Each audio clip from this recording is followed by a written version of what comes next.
ಮಾತ್ರವಲ್ಲ ವಿರೋಧ ಪಕ್ಷ ಬಿಜೆಪಿಯದ್ದು ಸಾಲು ಸಾಲು ಆರೋಪಗಳಿದೆ, ಅನುಮಾನಗಳಿದೆ. ಡಿಸೆಂಬರ್ 19ರಂದು ಸಿಟಿ ರವಿ ಅವರನ್ನ ವಶಕ್ಕೆ ಪಡೆದಿದ್ರು ಪೊಲೀಸರು. ಇಡೀ ರಾತ್ರಿ ಪೊಲೀಸ್ ಜೀಪ್ನಲ್ಲಿ ಸಿಟಿ ರವಿ ಅವರನ್ನ ಸುತ್ತಾಡಿಸಿದ್ರು. ಕಗ್ಗತ್ತಲ ರಾತ್ರಿಯಲ್ಲಿ ನಿಜವಾಗ್ಲೂ ಪೊಲೀಸ್ ಜೀಪ್ ನಿಂತಿತ್ತ ಅನ್ನೋದು ಅನುಮಾನ. ನಿಂತಿತ್ತು ಅನ್ನೋದಕ್ಕೆ ಸಿಟಿ ರವಿ ಅವರು ರಸ್ತೆ ಮೇಲೆ ಕೂತು ರಂಪಾಟ ಮಾಡಿದ್ದು ಸಾಕ್ಷಿ ಇದೆ.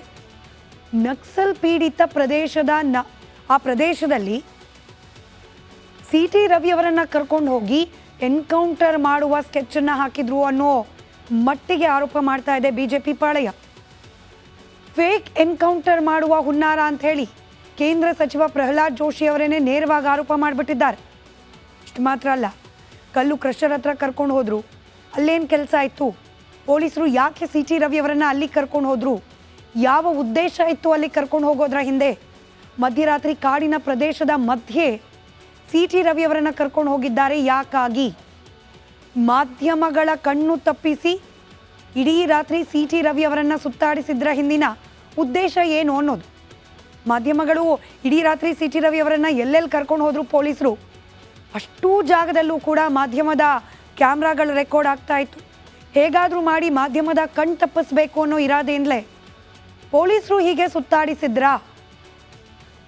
ಹಾಗಿಂದೊಮ್ಮೆ ಮಾಧ್ಯಮಗಳ ಕಣ್ತಪ್ಪಿಸುವಲ್ಲಿ ಯಶಸ್ವಿ ಆಗಿದ್ದಲ್ಲಿ ಏನು ಮಾಡ್ತಾ ಇದ್ರು ಸಿಟಿ ರವಿ ಅವರನ್ನ ಅನ್ನೋ ಪ್ರಶ್ನೆಯನ್ನ ವಿರೋಧ ಪಕ್ಷ ಬಿಜೆಪಿಯ ನಾಯಕರು ಕೇಳ್ತಿದ್ದಾರೆ.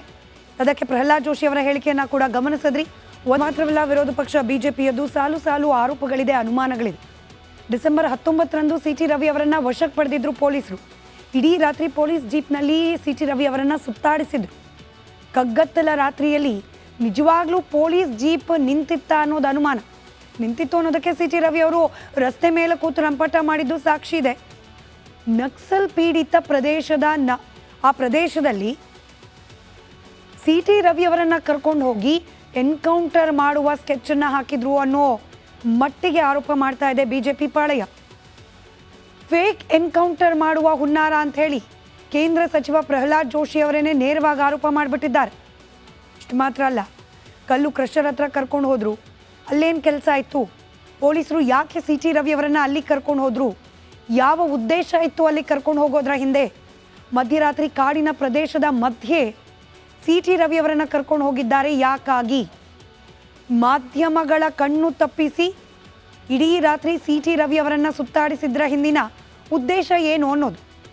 ಮಾಧ್ಯಮಗಳು ಇಡೀ ರಾತ್ರಿ ಸಿಟಿ ರವಿ ಅವರನ್ನ ಎಲ್ಲೆಲ್ಲಿ ಕರ್ಕೊಂಡು ಹೋದ್ರು ಪೊಲೀಸರು, ಅಷ್ಟೂ ಜಾಗದಲ್ಲೂ ಕೂಡ ಮಾಧ್ಯಮದ ಕ್ಯಾಮ್ರಾಗಳು ರೆಕಾರ್ಡ್ ಆಗ್ತಾ ಇತ್ತು. ಹೇಗಾದರೂ ಮಾಡಿ ಮಾಧ್ಯಮದ ಕಣ್ ತಪ್ಪಿಸ್ಬೇಕು ಅನ್ನೋ ಇರಾದೆಯಿಂದಲೇ ಪೊಲೀಸರು ಹೀಗೆ ಸುತ್ತಾಡಿಸಿದ್ರಾ?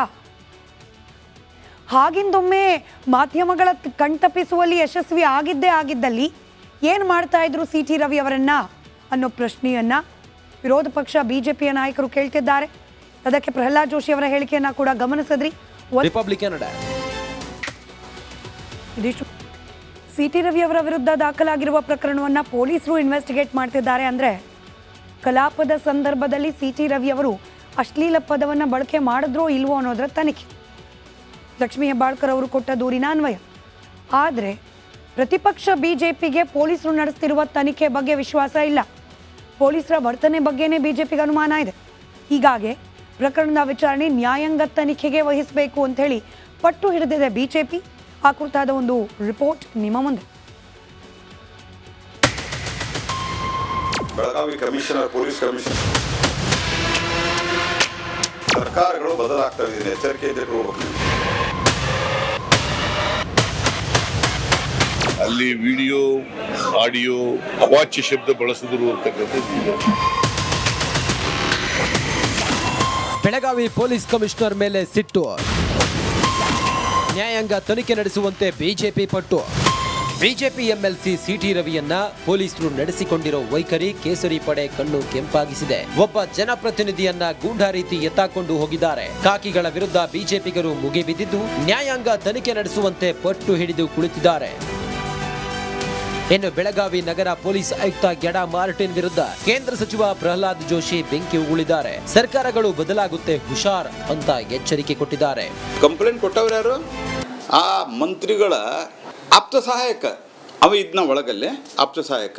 ಕಾಮನ್ ಸೆನ್ಸ್ ಬೇಡ ಈ ಪೊಲೀಸ್ ಕಮಿಷನರ್ಗೆ. ಅದನ್ನು ತಗೊಂಡು ಅವರು FIR ಮಾಡ್ತಾರೆ. ನೋಟಿಸ್ ಕೊಡೋದಿಲ್ಲ, ವಿಧಾನಸೌಧದ ಹತ್ರ ಹೋಗಿ ನುಗ್ಗಿ ಅವರನ್ನು ಎತ್ಕೊಂಡು ಹೋಗಿ ಅರೆಸ್ಟ್ ಮಾಡ್ತಾರೆ. ಹಾಗಾಗಿ is unfit to become a IPS officer. Belagavi commissioner, police commissioner ಹಾಗೆ ಸರ್ಕಾರಗಳು ಬದಲಾಗ್ತವೆ. ಇದನ್ನು ಎಚ್ಚರಿಕೆಯಿಂದ ಇಟ್ಕೋಬೇಕು ನೀವು. ಗದ್ದೆಯಲ್ಲಿ ಹೋಗಿ ನಿಲ್ಲಿಸೋದು CT ರವಿ ಅವ್ರನ್ನ, ಕ್ವಾರಿಯಲ್ಲಿ ಹೋಗಿ ನಿಲ್ಲಿಸೋದು, ಯಾವುದೋ ಅರಣ್ಯದ ಮಧ್ಯದಲ್ಲಿ ಹೋಗಿ ಕರ್ಕೊಂಡು ಹೋಗಿ ನಿಲ್ಲಿಸೋದು. What the bloody business you had mister commissioner.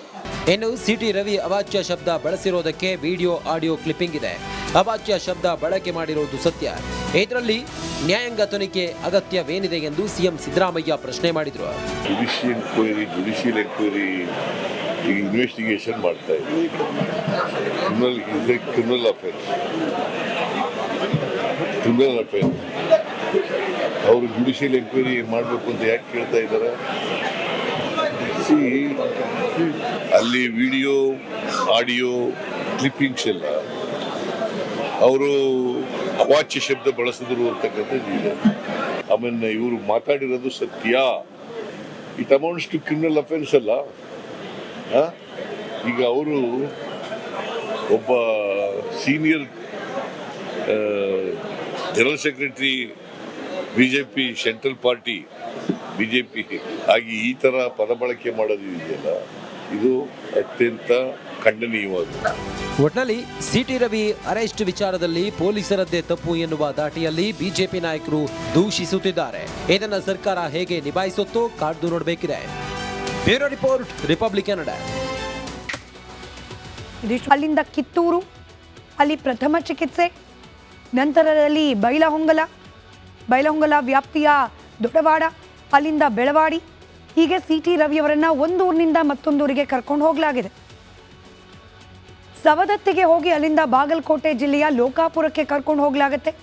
ಲೋಕಾಪುರದಿಂದ Ramdurg, ಮಧ್ಯರಾತ್ರಿ 3 ಗಂಟೆಗೆ ರಾಮದುರ್ಗದಲ್ಲಿ ನಡುರಸ್ತೆ ಮೇಲೆ ಕೂತು CT ರವಿ ಅವರು ಹೈಡ್ರಾಮಾ ಮಾಡ್ತಾರೆ. ಯಾಕೆ ಸುತ್ತಿಸ್ತಿದ್ದೀರಿ, ಎಲ್ಲಿ ಕರ್ಕೊಂಡು ಹೋಗ್ತಿದ್ದೀರಿ? ರಾಮದುರ್ಗದ ಬಳಿ ಜೀಪ್ನಿಂದ ಇಳಿತಿದ್ದಂತೆ CT ರವಿಯವರು ರಸ್ತೆ ಮೇಲೇನೆ ಕೂತು ಪ್ರಶ್ನೆ ಮಾಡ್ತಾರೆ. ನನ್ನನ್ನು ಕೊಲೆ ಮಾಡಲಿಕ್ಕೆ ಹೀಗೆ ರಾತ್ರೋರಾತ್ರಿ ಎಲ್ಲೆಲ್ಲೋ ಅಲ್ದಾಡಿಸ್ತಿದ್ದಾರೆ, ಕೊಲೆ ಮಾಡಿಬಿಡ್ತಾರೆ ಅಂಥೇಳಿ CT ರವಿಯವರು ಕೂಗಾಟ ಮಾಡಿದ ದೃಶ್ಯವನ್ನು ನೀವು ಗಮನಿಸಿದ್ದೀರಿ. ರಾಮದುರ್ಗದ ಯರಗಟ್ಟಿ ಕರ್ಕೊಂಡು ಹೋಗಿ ಅಲ್ಲಿ ಉಪಹಾರದ ವ್ಯವಸ್ಥೆಯನ್ನು ಮಾಡಲಾಗುತ್ತೆ. ಅದಾದ ನಂತರ ಯರಗಟ್ಟಿಯಿಂದ ನೇಸರ್ಗಿ, ಅಲ್ಲಿಂದ ಅಂಕಲಗಿ ಠಾಣೆಗೆ CT ರವಿಯವರನ್ನು ಶಿಫ್ಟ್ ಮಾಡಲಾಗತ್ತೆ. ಹೀಗೆ ಇಡೀ ರಾತ್ರಿ CT ರವಿಯವರನ್ನು ಸುತ್ತಾಡಿಸಿದ ವಿಚಾರಕ್ಕೆ ಸಂಬಂಧಪಟ್ಟಂತೆ ಪೊಲೀಸ್ ಇಲಾಖೆಯನ್ನು ಕಾಂಗ್ರೆಸ್ ಸರ್ಕಾರ ದುರ್ಬಳಕೆ ಮಾಡಿಕೊಂಡಿದೆ ಅನ್ನೋ ಆರೋಪವಾದ ಆದಿಯಾಗಿ ರಾಜ್ಯದಲ್ಲಿ ಕಾಂಗ್ರೆಸ್ ಅಧಿಕಾರಕ್ಕೆ ಬಂದರೆ ಸಾಕು, ಗೂಂಡಾಗಿರಿ ಆರಂಭವಾಗುತ್ತೆ ಅಂಥೇಳಿ ಪ್ರತಿಪಕ್ಷ ನಾಯಕ R. ಅಶೋಕ್ ಕಿಡಿಕಾರಿದ್ದಾರೆ.